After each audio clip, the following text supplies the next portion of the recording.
Hi, Mike Benoit here. I want to talk a little bit about anarchy, minarchy, anarchist, statism, liberty, tyranny, what else? Anyway, we got a little bit of a problem here. We got the anarchist, but basically to me, there are people going around, they don't want any government of any form, but they don't want any tyranny of any form. And the rest of us, the minimal government folks, we don't want any tyranny of any form either. And so there's confusion in the definition, but what is happening is the anarchists are claiming the term libertarian. And to most folks, when they hear the word anarchy or anarchist, they think, well, no government, and how terrible that would be. Doesn't matter if the anarchists are right and we'd have this wonderful world without government, and that the world sucks because we do have government. It is something that needs to be cleared up so the general population isn't turned off by the anarchist wing of the libertarian movement. Now, the libertarian movement includes people, again, once that are the limited government folks and those that are calling for no government. But the anarchists who are calling for no government are claiming that to be libertarian, you have to be also claiming for no government. Or at least that's the way they're projecting themselves. And that is very dangerous, as far as I'm concerned, to liberty. And it's also dangerous because the libertarians are not helping us fight the tyrants in that sense, because they're just hoping and figuring that if everybody just withdraw their support from government, and the government will just fall on its own. Of course, that's another argument for another day. But let's look at the root of the word anarchy or archy. And basically the root comes from from the Greek language, and we're dealing with rule, empire, rulers, that sort of thing. And our concept, the limited government concept, libertarians, is quite the opposite. It's not ruler or empire or tyranny, but it is a government by consent of the people. Now, of course, there's never going to be 100% consent in anything. I often talk about government at the family level, church level, condominium association level, or you name it. And to govern basically is to have policies and procedures that are used to, sort of make things flow smoothly in the unit. At home, there might be in the family, mom's got her job, dad's got his jobs, and the kids got jobs, and there's these little standards that are set, and they have a mechanism to enforce the standards and make sure they happen. Maybe the kids will say, well, I didn't consent to this, but it doesn't matter if they consented to it or not. They were born into it, and when they're grown up, they can leave it.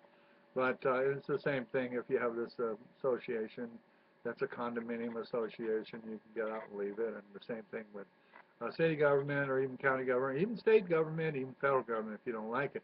And you might say, well, yeah, but the other countries are just as bad. Well, I guess that's a problem. But so our founders then set this system up as a archy or a tyranny. They set it up as a republic with a constitution based on freedom, and that there weren't going to be rulers, there would be governors. So, and the difference between ruling and governing is, of course, you'd say by consent. Well, now coming to this intersection I come to every night on the way home, there's highway patrol folks, and they're directing and guiding traffic. And I go left at this intersection all the time.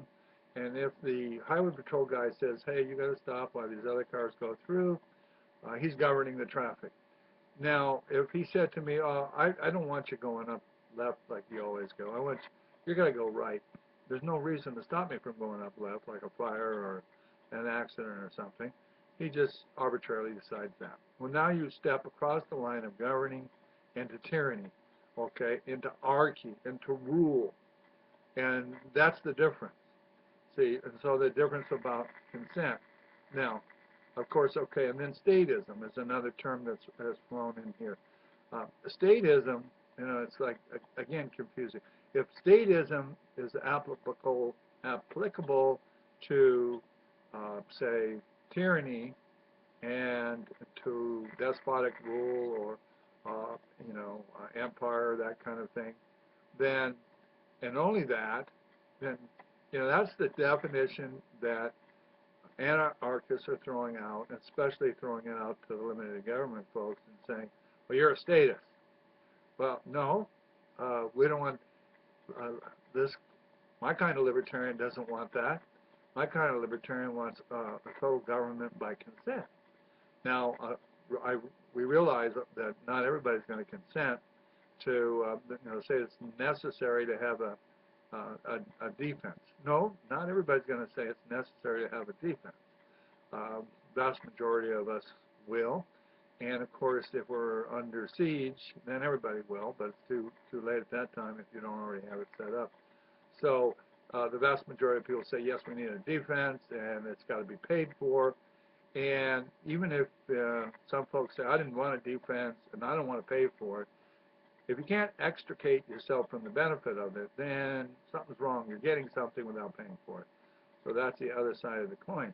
But this is, if something's put out there that it doesn't, it benefits everybody, a percentage-wise, not equally, but let's say there's a degree of benefit to everybody.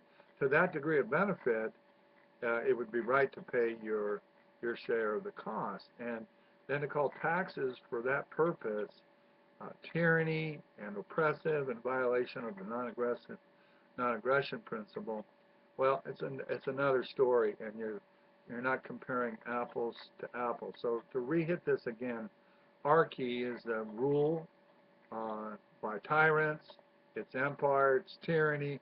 Self-government is people agree to the conditions, and again, they're not going to agree to 100% of the conditions.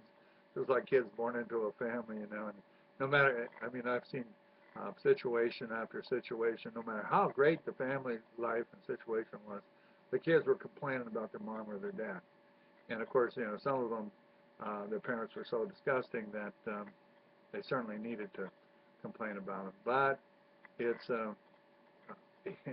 it's still a thing that it's part of the nature, it's part of the setup. Unless you got a mechanism that you can extricate yourself from the family there that maybe truly is abusive, then you're going to kind of get stuck there, and that's part of a tough luck kind of scenario. But the whole concept that any government is a tyranny, or any tyranny, that all states are tyrannies, it's not true.